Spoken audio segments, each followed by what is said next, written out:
Christmas morning used to mean laughter, warmth, and family gathered under one roof. But that year, I found myself alone in my living room, staring at an empty tree and a suitcase at my feet. My daughter Emily had just texted me, "Mom, please don't make this a big deal. We'll be back after New Year's." They were going on a family trip to Switzerland, and they'd left me behind. Worse, she asked me to take care of her husband's stepfather, a man I barely knew. A grumpy old stranger named Howard, who had apparently nowhere else to go. As their plane took off without me, I sat by the window and whispered, "Merry Christmas, Jean. You've officially become the family maid." What I didn't know then was that this Christmas would change everything.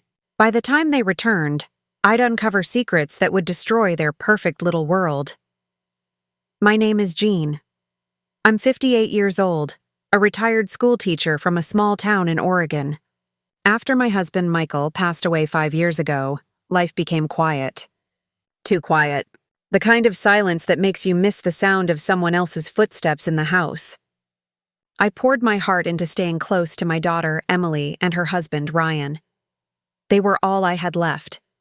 For years, I helped them with everything. When they bought their first house, I gave them my savings for the down payment. When their children were born, I babysat every weekend, even when I was exhausted. When they struggled financially, I never hesitated to lend money, cook meals, or show up whenever they needed me. I thought I was doing what any loving mother would do. But over time, things started to change. At first, it was small things. Fewer visits, shorter phone calls, missed birthdays. Emily would say, "Mom, we've just been busy." Ryan would nod along, pretending to care. But deep down I felt it. They were drifting away from me, building a life where I was no longer part of the center, just an occasional visitor. Last December, when Emily invited me to spend Christmas with them, I felt a flicker of hope. Maybe finally we'd be together again, just like before. But the excitement didn't last long. A few days before Christmas, Emily called and said, "Mom, there's been a small change in plans." I remember sitting in my living room, holding the phone, listening to her voice tremble as she spoke. They weren't canceling Christmas. They were going on a trip to Switzerland. Without me, I was silent for a long time. Then I asked, "Emily, what about me?" She sighed and said, "Mom, please don't make this a big deal. We already booked everything. And besides, we need your help." "Help with what?" I asked. That's when she told me. They needed me to stay home and take care of Ryan's stepfather, Howard. I had never even met the man properly. All I knew was that he lived alone after his wife died and that Ryan didn't get along with him. Emily said he was old, grumpy, and had no one else to spend Christmas with. So they decided to leave him with me while they flew off for a vacation. I couldn't believe it. I said, "Emily, you're leaving me behind on Christmas to look after a stranger?"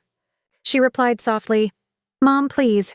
You're good with people. We'll only be gone a week. It's just until New Year's." Ryan jumped in, trying to sound casual. "Jean, you're the only one we can trust with him. He's harmless." That word, harmless, stayed with me. When they left that evening, I stood at the window watching their car disappear down the snowy road. The sound of their laughter faded, replaced by the hum of the heater and the ticking of the clock. I remember whispering to myself, "Merry Christmas, Jean. You've officially become the family caretaker." Later that night, Howard arrived. He wore a heavy trench coat and carried a small brown suitcase. His eyes were cold and distant, the kind of eyes that had seen too much disappointment. When he stepped inside, he didn't even say hello. He looked around and muttered, "So this is where they dumped me." I tried to be polite. "You must be Howard. Come in, please. It's freezing outside." He stared at me and said, "You're Emily's mother? I thought you'd be younger." I forced a smile and replied, "And I thought you'd be friendlier." He gave a short laugh, the kind that didn't reach his eyes, and shuffled toward the guest room. That was our introduction. The next few days were difficult. He complained about everything. The food, the temperature, the TV, even the way I stirred his tea. He refused to talk for long and spent most of his time by the fireplace, staring into the flames. I began to wonder why I had agreed to this at all. But on the fourth night, something changed. I found him sitting in the dark, holding a framed photo of Emily and Ryan that had been left on the mantel. There were tears in his eyes. It was the first time I'd seen emotion from him. I gently asked, "You miss them, don't you?" He didn't look up. He just whispered, "I miss the truth." I didn't understand what he meant, but the sadness in his voice stayed with me. Over the next few days, he started opening up little by little. I'd make him tea and he'd talk. Sometimes about his late wife, Margaret. Sometimes about his regrets. He told me about his younger years, how he built a small construction business from nothing, and how he trusted the wrong people near the end of his life. Then, one evening, while we were having dinner, he said something that made me put down my spoon. "Ryan," he muttered, "that boy took everything from me." I looked up. "What do you mean?" Howard sighed deeply. "He told me he needed me to sign some papers years ago, said it was for medical insurance. But later, I found out those papers were for my late wife's trust fund. He moved all the money into his own account." I was stunned. I thought I had misheard him. But he wasn't confused or senile. His eyes were sharp, filled with pain and anger. "He stole it," he said quietly. "Every dollar she saved." That night, after he went to bed, I sat alone in the kitchen, my hands trembling around my teacup. Ryan, my son-in-law, had stolen from his own stepfather. I couldn't sleep after that. I kept thinking about all the times Ryan had borrowed money from me. All the times Emily had said, "He just needs help. Mom, he's working on something big." Suddenly, all those business ventures and investments made sense. The next morning, while Howard was resting, I went into the living room and looked through the folder he always kept beside his chair. Inside were papers, bank statements, legal documents, property transfers, all with Ryan's name on them. Some even had forged signatures. My heart pounded as I flipped through them. The truth hit me hard. Ryan wasn't just taking advantage of Howard. He was taking advantage of me, too. I thought about the house I lived in, the one my husband and I built from scratch 40 years ago. Ryan had convinced me to sign temporary paperwork years back when he said he'd help with taxes. I never saw those documents again. For the first time in my life, I realized I might have been completely fooled by the people I loved the most. And in that moment, one thought echoed in my mind. If they could betray him, and they could betray me, then maybe this Christmas was never meant for peace. Maybe it was meant for reckoning. That night, I couldn't sleep. No matter how tightly I shut my eyes, Howard's trembling voice echoed in my head. He took everything from me. I kept turning in bed, watching the shadows of the winter trees move across the ceiling. Every sound felt sharper, every thought heavier. It was as if the silence in my house had begun whispering the truth. I didn't want to face Ryan, the man I had trusted with my daughter's happiness, had taken advantage of an old man who couldn't defend himself. He had lied, forged, and stolen, all while smiling across my dinner table. I wanted to believe there was some misunderstanding. Maybe Howard had mixed up the details. Maybe grief had confused him. But deep down, I knew he was telling the truth. There was a raw pain in his voice, the kind that only comes from betrayal. By morning, I made up my mind. I had to see it for myself. After breakfast, when Howard drifted into his usual mid-morning nap, I quietly approached the old folder he always kept beside his chair. I hesitated for a moment. It felt wrong, going through someone's private papers, but something stronger pushed me forward. I needed answers. I opened the folder and started reading. There were dozens of documents, some faded, others freshly printed. Legal forms, bank letters, property agreements, all neatly arranged but carelessly signed. The more I read, the more sick I felt. Almost every paper bore Ryan's signature.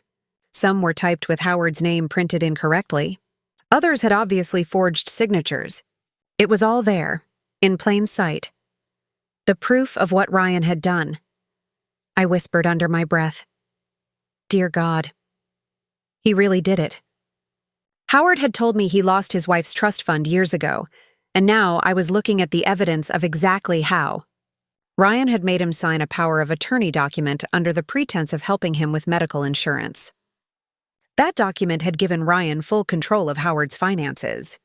Within a few months, all the money had vanished, transferred into new accounts under Ryan's management company. I felt dizzy reading it all. I sat back on the sofa, my hand covering my mouth. I had welcomed this man into my family. I had fed him, cared for him, trusted him with my daughter. And now I realized he was nothing but a predator wearing a charming smile. I looked at the old man asleep in the chair. His breathing was slow, shallow. He looked peaceful, but I knew there was a storm behind that fragile calm. He had been betrayed by the one person he treated like a son. My eyes welled up with tears. I felt his pain, because I knew what it meant to be used by someone you love. And that's when another thought struck me. What if Ryan had done something similar to me? I suddenly remembered how, 2 years ago, Ryan had offered to help me with property taxes and maintenance fees on my house. He said it would be easier if the paperwork went through his accountant. At the time, I didn't question it. I trusted him, just like Howard did. A wave of panic rushed through me. I ran to the cabinet where I kept all my documents. My fingers trembled as I flipped through the files. Mortgage papers, bills, bank slips, and then I saw it. The title deed. Only, it didn't have my name anymore. My breath caught in my throat. The owner's name read Emily Parker, my daughter. My own house was no longer mine. I sank to the floor, holding the document in both hands. Tears rolled down my face as my mind replayed the years I spent building that home with my late husband. Michael and I had poured everything we had into that house. Our savings, our dreams, our love. Every wall held a memory. Every corner had laughter frozen in it. And now, on paper, it belonged to someone else, my own daughter's name. But I knew Emily wouldn't have done this alone. Ryan was behind it.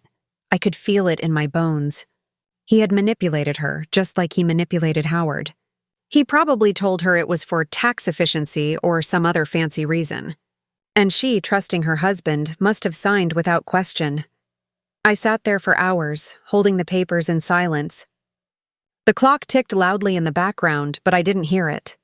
All I could think about was the years of sacrifice, the countless times I helped them, only to be treated like a burden, and now betrayed completely. By afternoon, Howard woke up. He saw me sitting there, eyes red, holding his folder. He didn't scold me for snooping. He just looked at me with understanding. He said softly, "You found it, didn't you?" I nodded, unable to speak. He sighed deeply and said, "You're not the first, John. That man, your son-in-law, he has a talent for making people believe he's saving them while he's the one destroying them." I asked him, "Why didn't you go to the police?" He looked away, his voice trembling. "Because I was ashamed. I didn't want the world to know that I was fooled by my own family. I thought I could handle it quietly. But the truth, it always finds a way out." His words hit me like a blade. I realized I had been living in denial too, pretending that Emily and Ryan's coldness was just distance, not betrayal. But it was all connected. The ignored calls, the half-hearted visits, the way Ryan handled every financial matter like he owned it. The truth wasn't just finding its way out. It was crashing through the walls. That evening, I sat by the window and watched the snow fall. It used to make me feel peaceful, but not that night. Every flake felt heavy, like it carried the weight of my disappointment. I thought of Michael again, how he'd always said, "Jean, don't ever let people mistake your kindness for weakness." For years I had ignored that advice. I believed that love meant forgiving everything, that patience was strength. But sitting there, betrayed and used, I realized Michael was right. There's a fine line between being kind and being a fool. The next day, I decided to stop being the fool. I started by making quiet phone calls. I called my old student Laura, who is now a lawyer in Portland. She had always said, "If you ever need help, call me." I never thought I would. But that morning, my voice shook as I told her, "Laura, I think I've been scammed."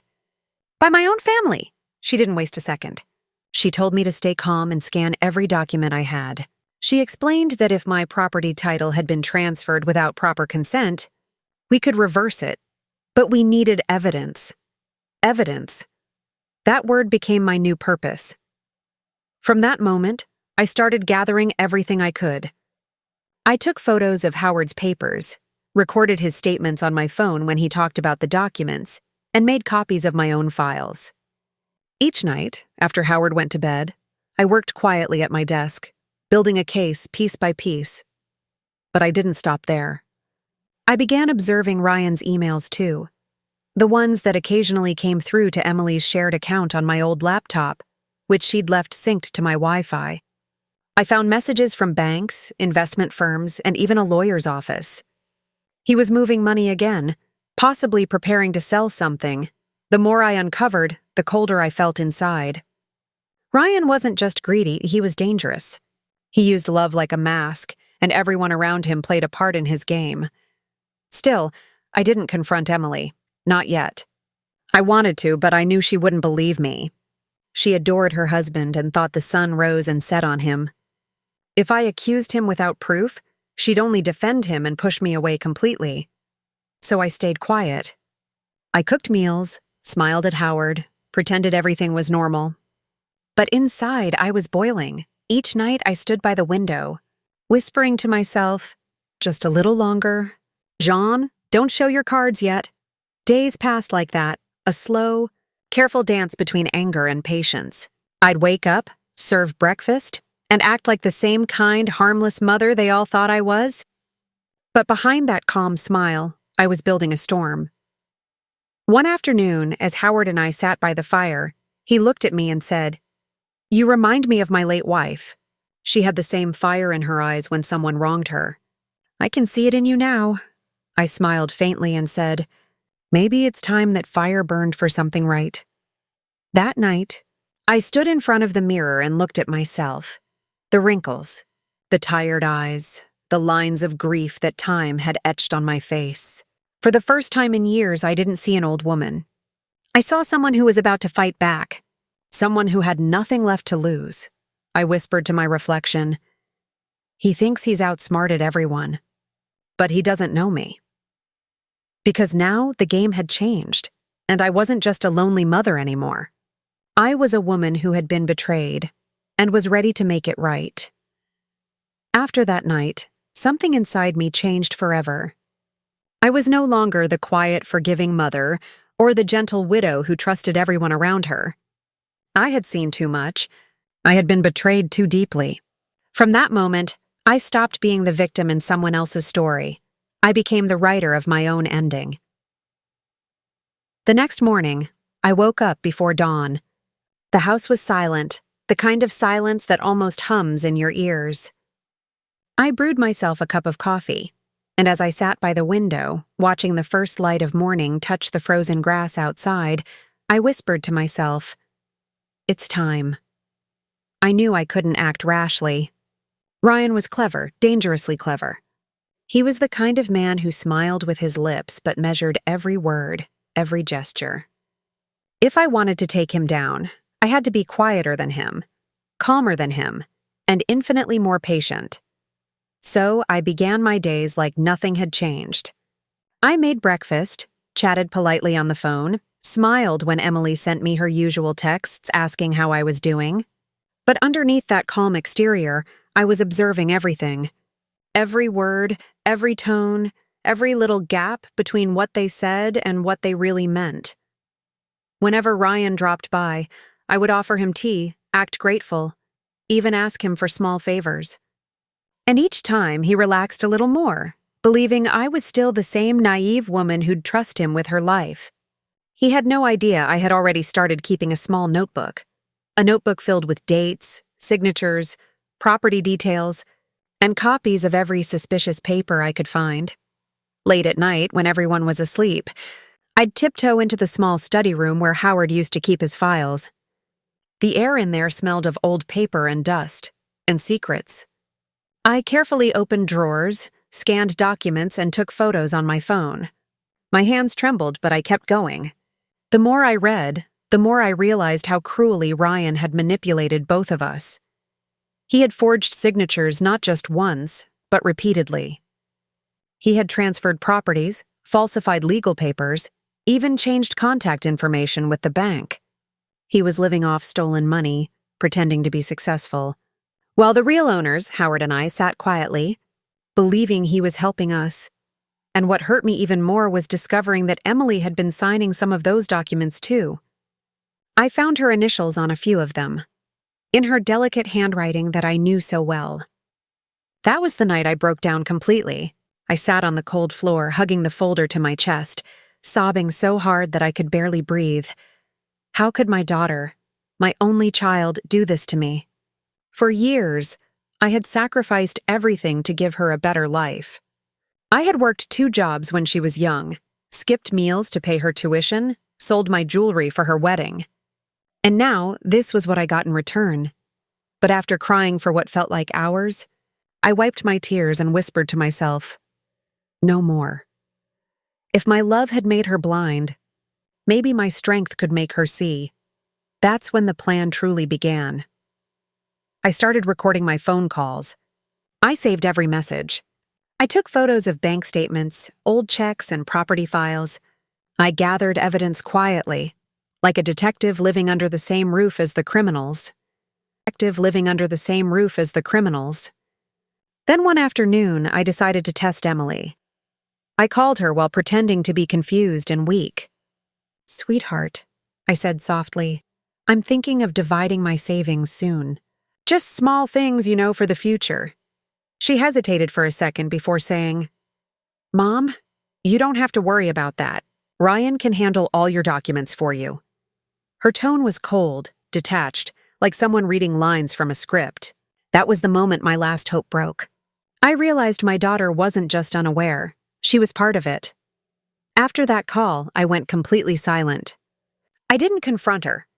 I didn't accuse anyone. I just smiled a little more when they visited, offered them tea, and acted as though I didn't know a thing. Because by then, my revenge wasn't about anger. It was about strategy. A few days later, I visited an old friend, Mr. Clarkson, my late husband's attorney. He was retired now, a quiet man with silver hair and a sharp mind.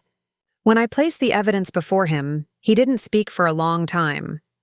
He flipped through the papers, eyes narrowing as he read each line. Then he finally looked up and said, "John, this is serious. You could put that man behind bars with this." I nodded slowly and said, "Then that's exactly what I'll do. But I want to do it my way." We agreed to gather even more proof. Mr. Clarkson helped me contact the bank, confirm the forgery, and prepare a silent case file. He also advised me to act normal, very normal, so that Ryan wouldn't suspect a thing. For the next 2 weeks, I played the role perfectly. When Ryan called, I laughed at his jokes. When Emily dropped by, I hugged her and told her how proud I was. But beneath that gentle smile, I was setting every piece of the trap. One evening, Ryan came over holding a stack of papers. He spoke in that smooth voice of his, saying, "Jean, we've been thinking. Maybe it's time to sell this old house. It's too much for you. Let us handle the sale, and we'll take care of everything." I looked up, pretending to think it over. "You're probably right," I said softly. "It's too big for me now. But I'd like to look through some of the old property papers this weekend. Maybe you could help me go through them." He smiled, relieved. "Of course, Jean. I'll come by Saturday morning." That night, I sat in the same chair where my husband once read the newspaper, and I whispered to the empty room, "Michael, I wish you were here to see this. Justice is finally coming."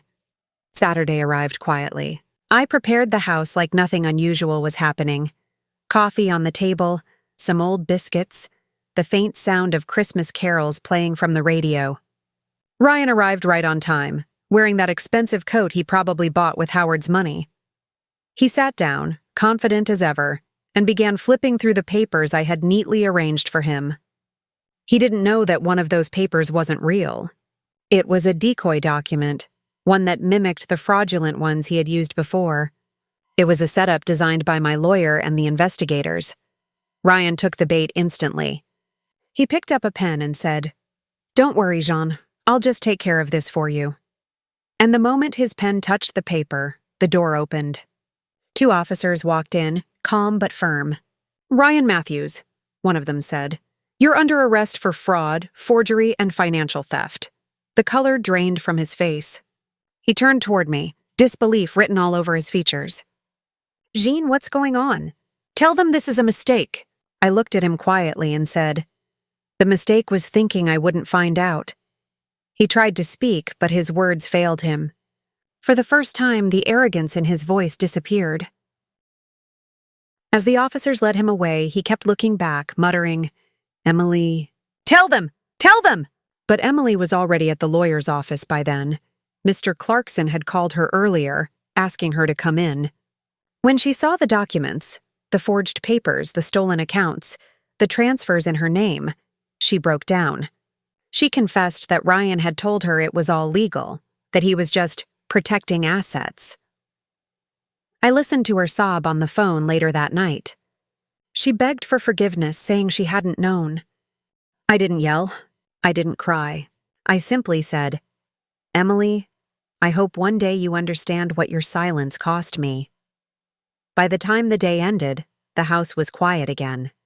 The police cars were gone, the lights had faded, and only the ticking clock filled the room.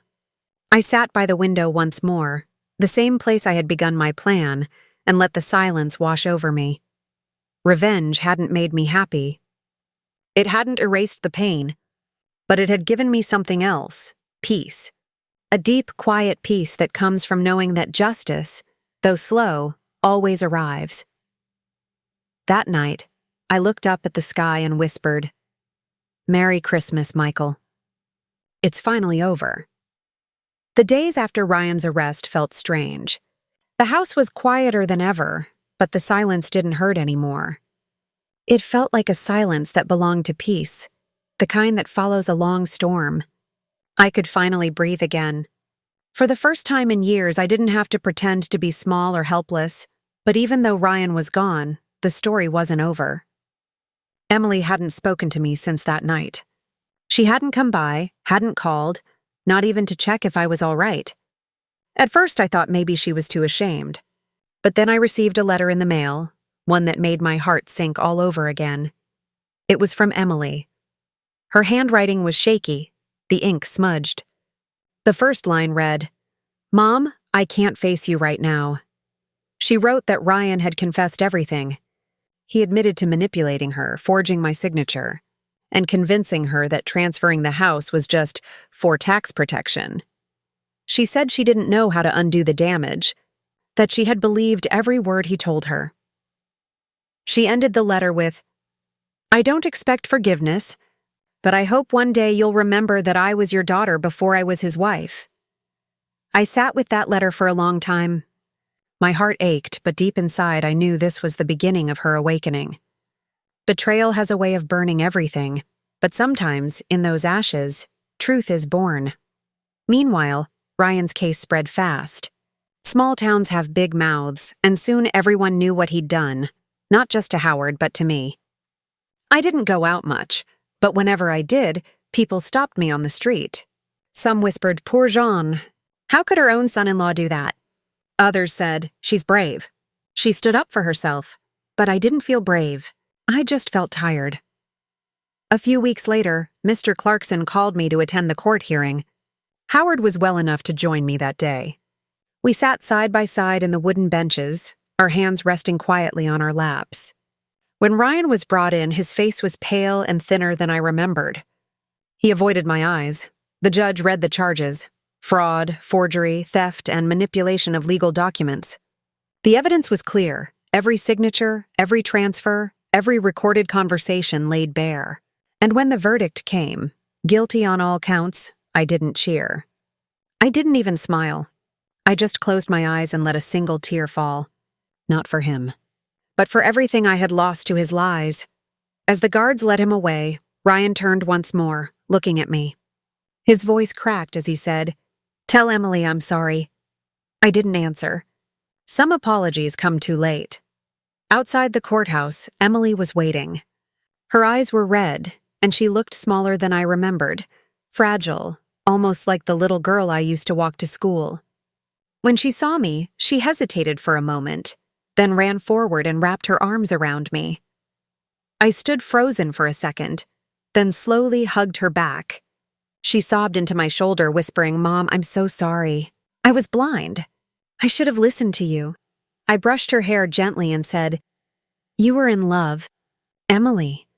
Sometimes love makes us see only what we want to see." We stood like that for a long time, two broken hearts, finally finding their way back to each other. In the weeks that followed, things began to settle. Howard regained some of his strength, and we spent many evenings together, sitting on the porch, sipping tea, talking about the old days. He often said, "Jean, you saved me." But I knew it wasn't just him I'd saved. It was myself, too. Emily moved back into her old room for a while. She helped around the house, cooked meals, and slowly tried to rebuild the bond she'd shattered. It wasn't easy. Trust doesn't return overnight. But every time she looked me in the eyes and said, "Good night, Mom," I felt a tiny piece of the old warmth return. A few months later, Ryan was sentenced to several years in prison. The money he stole was returned through court order, and my house was legally transferred back to my name. Justice had been served, quietly, firmly, completely. On Christmas Eve, almost a year after everything began, Emily and I sat together by the fire. The house smelled of pine and cinnamon, and for the first time in years, it felt like home again. She handed me a small wrapped box and said softly, "I know I can't undo the past, but I wanted to give you this." I opened it slowly. Inside was a framed photograph, the three of us, me, Emily, and Michael, taken long before Ryan came into our lives. I stared at it for a long time, my heart swelling with emotion. "It's beautiful," I whispered. Emily smiled through her tears and said, "I want us to start again, Mom. Just you and me." I reached for her hand and said, "We already have." Outside, snow began to fall softly, covering the world in white, as if nature itself wanted to give us a new beginning. As I looked out the window, I realized something profound. Revenge hadn't destroyed me. It had set me free. It had shown me that silence is not strength, and kindness without boundaries invites cruelty. I learned that standing up for yourself doesn't make you cruel. It makes you whole. It makes you whole. That night, as the fire crackled and the snow fell, I whispered into the quiet room, "Michael, we're okay now, because we were." And before I blew out the candles, I smiled and said, "Merry Christmas." If you've ever been betrayed by those you love, remember, your silence can be broken, and your strength can rewrite your story. This was my story. Thank you for listening. If you want to hear more true, emotional stories like this, stories of love, betrayal, and redemption, make sure to subscribe to my channel, Jean Stories, because sometimes the stories we tell heal the wounds we never thought could. The house was quiet again, the kind of quiet that once felt heavy and lonely, but now it felt peaceful, the kind of silence that comes after a storm when you realize you've survived it all. A few months had passed since that unforgettable Christmas. The house that once echoed with their laughter now carried new energy, my own. I had taken back control of my life, my home, and my heart. When my family returned from their trip, expecting the same meek woman they could manipulate, what they found instead was someone completely different. They arrived with expensive luggage, sunglasses on, still smelling of ocean air and luxury. My daughter, Emily, walked in first, with that same careless tone she always used when talking to me. "Mom, did you remember to feed Peter's stepfather?" she asked, dropping her designer bag on my couch like she owned the place. I looked at her calmly and said, "He left weeks ago." "And so did I," she frowned. "What do you mean?" I smiled faintly. "I moved out of your shadows, Emily. I stopped being the woman who waits for scraps of affection. While you were on a beach pretending to be happy, I was building something real." She looked confused, but before she could ask, her husband Peter walked in, the same man who once let his stepfather treat me like a servant. He froze when he saw the new locks, the repainted walls, the missing family portraits. "What happened here?" he asked sharply. "I redecorated," I said. "And I also changed ownership of the house. You see, while you were gone, I found something in the documents you left behind. Turns out this house still legally belongs to me, not you." Peter's face turned pale. "That's not possible." "Oh, it is," I replied softly. "You used my name on the renovation loan years ago. You never removed me, so technically this house was never yours to begin with." The silence that followed was delicious. Emily looked between us, her voice trembling. "Mom, you're not serious, right?" "I've never been more serious," I said. "You took advantage of me, abandoned me, and left me to care for someone you barely knew. You treated me like I was disposable. But I'm not disposable, Emily, not anymore." Peter muttered under his breath, "You can't do this." I took a deep breath and handed him a folded document, the official eviction notice. "Actually, I can. And I did." Emily's eyes filled with tears. "Mom, please. Where are we supposed to go?" I looked at her for a long moment. For a second, the mother in me wanted to comfort her, to tell her everything would be fine. But then I remembered the cold dinner table that Christmas night, the laughter in the background when I was left behind. "You'll figure it out," I said quietly. "Just like I had to." They left that night, their car disappearing into the dark street. I stood by the window, not with anger this time, but with calm pride. Weeks later, I turned the house into something new. A small care home for elderly people who were left behind by their families, just like me. People who needed warmth, laughter, and a place to belong. Each morning, I'd sit with them by the window, watching the sunrise with a cup of tea in hand. The house was alive again, filled with stories, kindness, and the sound of people who cared. One evening, I received a letter from Emily. Her handwriting was shaky. She apologized. She said she understood now what loneliness felt like, what betrayal cost, and how much she had lost when she lost me. I folded the letter and placed it in my drawer. I forgave her in my heart, but I never replied. Some lessons, I thought, are meant to echo. As I looked around at the laughter in my living room, I realized revenge hadn't made me bitter. It had made me free. I smiled at the camera of my mind, the audience listening to my story, and said, "Sometimes being left behind is the greatest gift you'll ever receive. Because when they walk away, you finally learn how to stand tall on your own. And if you've ever been betrayed, forgotten, or left alone, remember my story. Don't let the pain destroy you. Let it shape you into someone stronger, wiser, and freer than you ever were before. Because revenge isn't always about hurting them. Sometimes it's about reclaiming yourself." If you felt my story tonight, if you've ever been in my shoes, don't forget to subscribe to Jean Stories. More stories like mine, of strength, heartbreak, and rebirth, are waiting for you. This was my story. My name is Jean. And this Christmas, I finally gave myself the gift I deserved: peace. Peace.